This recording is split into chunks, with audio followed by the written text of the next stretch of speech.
Saya tidur di jalan-jalanan ya, di pinggir-pinggir toko dicari. Bapak saya tuh aneh, galak. Saya diuber-uber dibawain golok, saya mau dibacok ya. Saya lari udah pegang, nah saya dimasukin kamar. Masukin kamar saya dibakar sama ditaruhin merang. Apa adanya saya seperti ini. Menikmati hidup tua saya gitu, menghidup. Nggak pernah ketemu Bapak, meninggal sampai sekarang aku nggak pernah ketemu. Ya. Saya dilahirkan sebagai seorang laki-laki.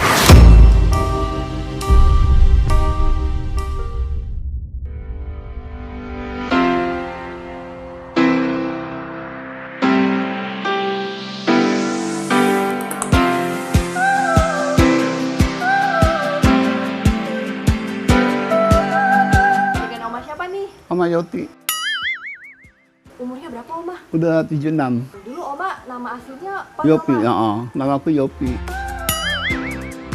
dengan Oma siapa? Oma Dona. Sekarang 69. Nama asli saya Edo Kusuma. Halo, dengan Oma Fani, Oma Fani usianya berapa? 69. Oma maaf ini namanya Irfan, Muhammad Irfan Nasution. Dengan Oma Sri Devi, usianya berapa Oma? 60. Nama aslinya siapa Oma? Nama aslinya Deb Rezeki. Namanya Eli, Usia berapa tahun Oma? 69. Kalau boleh tahu nama aslinya siapa? Oma? Namuhali.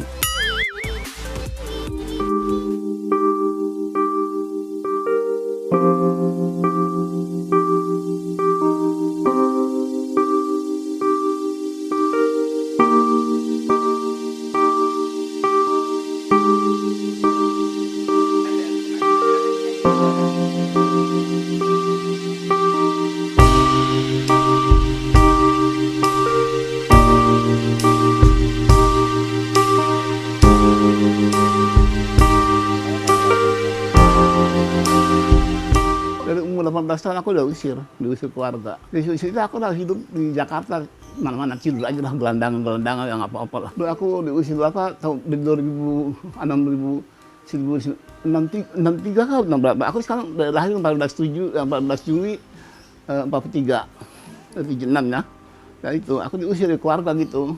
Nggak pernah ketemu Bapak, meninggal sampai sekarang aku nggak pernah ketemu. Padahal juga aku nggak mau, ada juga nggak mau sama dekat-dekat keluarga, nggak pernah. Kenapa Oma? Malas. Kepahitan tuh ada aja, malas kalau datang ke sini diusir. Kurang lebih tahun 60-an, 64 gitu ya. Saya diambil sama mama. Ya, dengan perjalanan waktu, mungkin karena saya tidak ada kecocokan ya. Namanya saya ini, jiwa saya seperti ini. Orang ayah sambung saya, misalnya ayah tiri saya, tidak menyukai saya. Ini saya kembali diambil sama nenek saya. Papa saya datang dari Kalimantan tahun 66. Di sana pun begitu juga. Karena papa saya juga punya anak, itu juga bukan anak kandung dia. Karena dia mendapat janda ya. Saya selalu ada masalah dengan anak-anaknya. Ya begitulah, dengan perjalanan waktu saya terlalu banyak dizolimi segala macam. Tapi saya mempertahankan sekolah saya. Awal 74 saya datang ke Jakarta. Itu nekat, saya naik kapal nggak bayar, ibaratnya saya penumpang gelap. Akhirnya saya ibaratnya itulah luntang-lantung di Jakarta. Saya kerja di rumah makan Padang. Berjalannya waktu jalan-jalan, mampirlah saya main di daerah Taman Lawang waktu itu. Oh, di sini ternyata jati diri saya ini di sini. Saya dia bawa waktu itu sama Mami Maya, dulu masih ketua DKI ya. Masih ketua DKI, Mami Maya tuh saya tinggal sama dia dengan kerja seperti bikin motif-motif, karena Mami Maya itu bikin kostum-kostum untuk film. Mulailah saya berdandan di apa-apa, karena namanya saya masih belum tahu apa-apa perjalanan. Oh begini tanya, lama-lama sudah tahu perjalanan waktu Taman Lawang. Mulai saya menjajakan diri, idenya PSK di Taman Lawang. Lama juga saya dari tahun 75 sampai tahun 84. Kalau dari keluarga lama itu sudah tidak ada. Tidak ada hubungan sama sekali. Karena ya gimana, apalagi saya nih blaster Ambon campur Jawa. Yang Ambonnya ini yang keras. Kalau yang Jawa masih bisa nerimo, ya kan, dari pihak papa yang nerimo gitu. Tapi kalau dari pihak ibu kan kekeh semekeh, ya kan. Kalau he said no ya no gitu. Sampai waktu pada saat ayah dan ibu meninggal aja, kita tuh datang dengan suami aja tuh dari jauh gitu, nggak bisa ngelihat jenazah.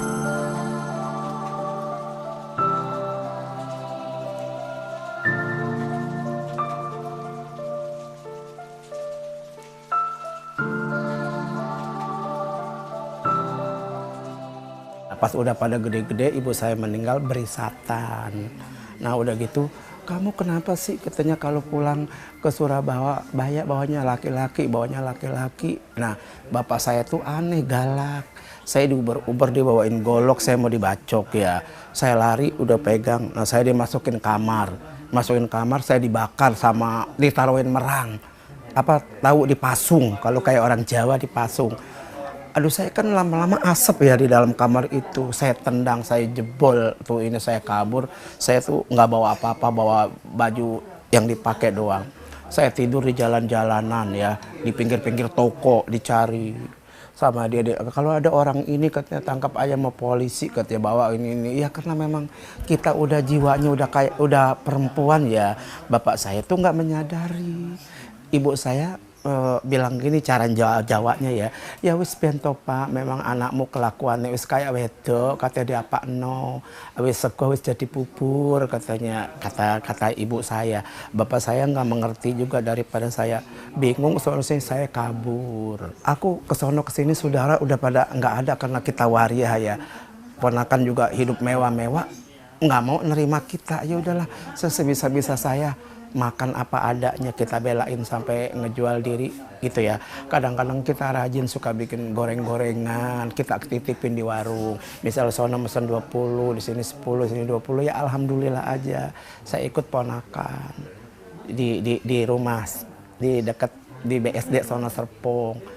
Ikut ponakan kalau siang dia kerja gitu, suaminya kerja, ya saya di rumah rapi-rapi, ngepel, nyapu apa, biar kita di istilahnya di ini gitu ya, di apa, ngambil hati dia gitu. Jadi kita mau kemana-kemana asal ada acara begini, nanti mau ada acara ya udah pergi ke pintu, kunci aja, titip sama tetangga gitu. Ya, kalau dengan anak kita masih kontak terus, karena walaupun bagaimana dia adalah pengganti papahnya gitu. Jadi dia tahu aku anak satu-satunya, walaupun he knows that dia di abort ya. Kita boleh adopsi dia, tetapi dia tidak membedakan saya. Hubungannya seperti apa? Baik sekali. Cuman namanya kita seorang waria, kalau udah di rumah, maaf, kita keluarga besar Muslim.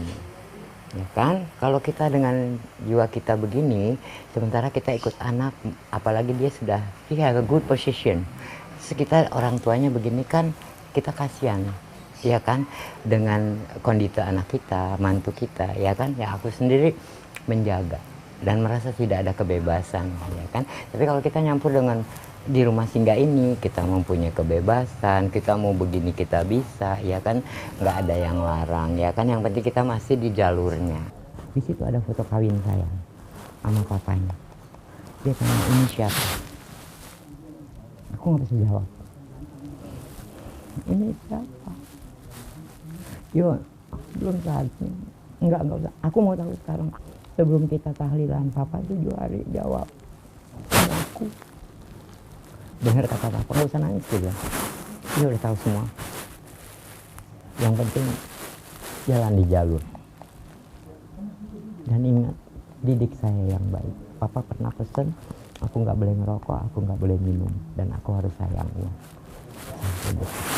Insya Allah, alhamdulillah, saya diberi anak yang soleh, diberi mantu yang soleh. Makanya saya selalu membawa diri saya, walaupun saya berjiwa wanita, saya bisa begini Mbak, di sini. Saya bisa pakai wig di sini. Saya rambutnya bisa begini.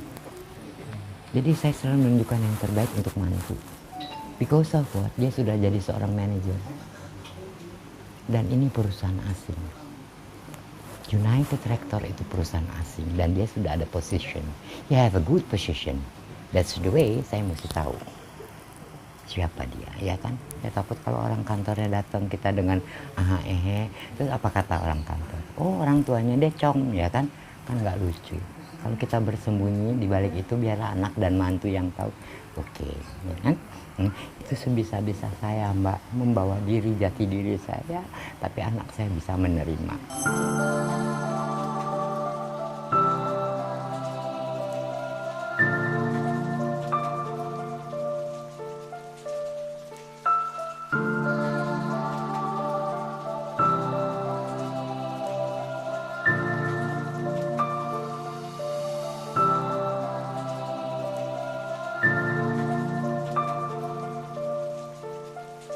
Lalu aku berangkat jam 9 malam dari Halim pergi ke Singapura. Ya udah aku tinggal di Malaysia, kerja di Malaysia aja. Apa yang mau kerja aja di Malaysia tuh. Jungkir balik apa yang penting gue tinggal di Malaysia aja gitu. Jadi aku tinggal tahun-tahun di sana lah. 92 aku dari Bapak Ibu Tun Soeharto meninggal. Dan hanya kita jemu ya. Aku udah nggak mau pakai baju perempuan lagi. Aku potong rambut, aku kerja di ladang kelapa sawit. Aku rajin kelapa sawit, pikul depan 20 liter. Yang nggak bisa angkat jadi badan lembut, jadi badan kita kalau keker. Tapi bukan perempuan semua, aku kayaknya 20 orang perempuan semua. Tapi kalau jiwa masih jiwa perempuan kan, kalau laki ganteng kita bingung. Apa di itu kan laki banyak yang potong buah apa-apa ya. Aku dapat kamar satu, kamar, lawan tamu, dapur sama kamar mandi. Kalau yang punya suami, istri kamar 3. Jadi aku tinggal atas gunung, agak gunung. Jadi bagaimana kita kalau perempuan masih muda lagi ya. Masih ada laki lu panas dingin, demam aja karenanya. Udah gue tinggal situ aja, nggak cari uang malam. Gajian gue penuh dapat tamu. Berapa lama gue tarik aja, masa bodo amat. Daripada kita gatal-gatal di Johor jauh-jauh. Kan di sini kayak enak tamu. Nah, memang tobat tuh udah tobat. Tapi tobat nggak bener gitu. Dulu kita tuh kerjanya keluar malam, menjajakan diri PSK ya. Jadi buat saya yang kita kena sekolah sekarang Satpol PP ya. Kalau dulu kan Kamtib ditangkap, ditahan di pondok bambu udah pernah ya. Dinaikin bak sampah. Truk sampah tuh ya bener. Yang lari kabur, yang banyak anak-anak yang iseng, yang macam-macam udah pengalaman udah banyak gitu, yang pahitnya ada.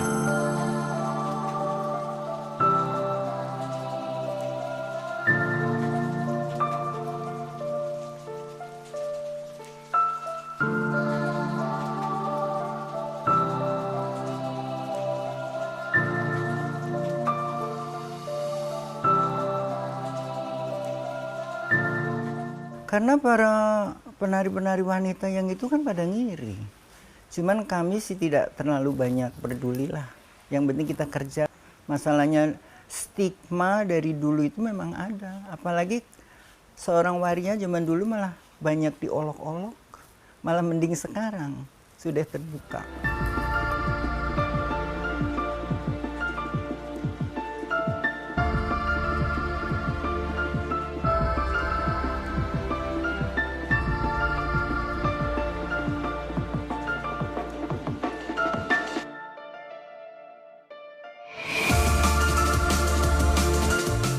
Enggak, masih ini bahaya loh.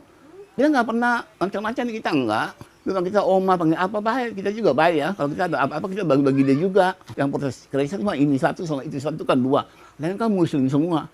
Tapi nggak ada apa-apanya tuh baik, semua baik. Dari kita juga yang ya kalau kita nggak benar juga sih, tapi bahaya bener. Aku nggak pernah ada apa-apa dari ribu-ribu nggak ada apa-apa nggak ada enggak. Puji Tuhan lah ya, bersyukur. Saya tidak menyesal kok, malah bahagia kayaknya jadi transgender, bukannya sesuatu yang unik.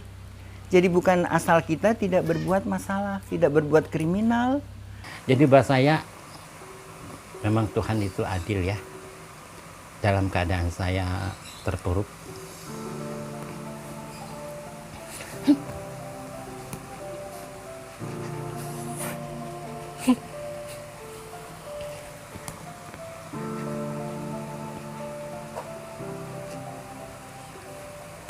dalam keadaan saya terpuruk, Mami itu mengajak saya tinggal di sini.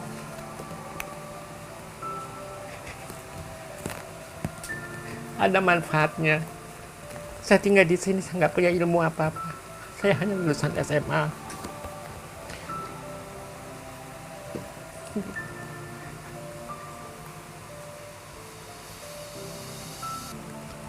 suami Yuli bilang, udah mau tinggal aja sama aku, makan nggak makan kita makan di sini. Yang penting saya bisa bisa kenal enak baik itu, yang nggak ada macam-macam. Saya nggak mau muluk, mau ini mau itu, pengen ini pengen, udahlah apa adanya aja saya seperti ini, menikmati hidup tua saya gitu, menghidup. Namanya kita usia kan nggak tahu ya. Ya.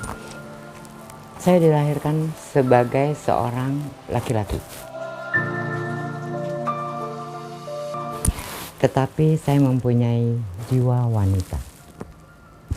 Ya, kembali lagi.